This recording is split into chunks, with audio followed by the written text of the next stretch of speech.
Several major employers are taking on dozens of pharmaceutical companies in court. Now they're accusing the companies of orchestrating illegal agreements to fix the prices of hundreds of generic drugs. Queen City News Chief Legal Analyst Khalif Rhodes joins us now. And Khalif, how did we get here to this point? Because we're talking about two retailers and an airline. Greed. And it's not just the retailers and the airline. You're talking about U.S. Foods. You're talking about Lumen Technologies, General Motors. These are all major companies that attempt to try to figure out ways to ensure that their employees have access to the best health care that they can have, specifically your pharmaceutical, getting your prescriptions filled. Not just going to your doctor. That's a crucial portion of having health care, but getting the medicine once you leave is also important. But they're all alleging that we got here because of greed. That's it. I mean, that controls everything. If you can control and manipulate the market, most oftentimes you will control and manipulate the market. And so that's what they're alleging is happening. And we know that these drugs are not cheap, even though they're generic and they're lower in terms of cost. But for struggling families, what action can people take legally? Typically, if you're in something like this, if you find yourself where you believe that price fixing has occurred,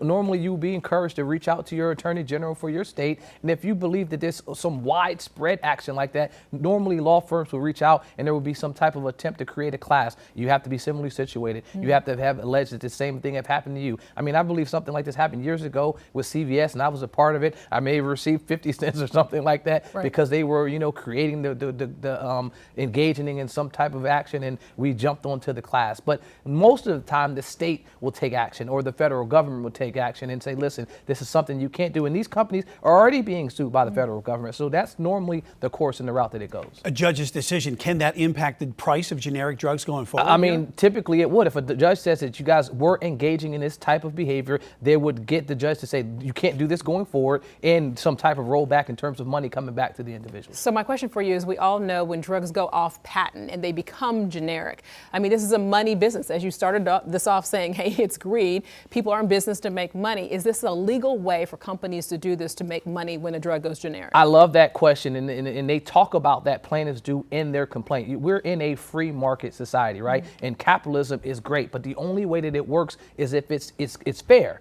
And so if you have these price fixing things, now it's not fair because you're trying to manipulate the market. And so typically when a drug rolls off and it becomes generic, you should see price go down. But what they allege is that price went up, sometimes 1,000%. A drug that me and you've talked about in the past, that Doxycontin drug for the antibiotic, that they said that drug was $20 in 2009, and then once they recognized that there was an increased need for it, there was an increased prescription writing for it, it went up almost to $2,000. And so they're saying, yeah, you guys are taking advantage of, and it wasn't just one off, it was across the board.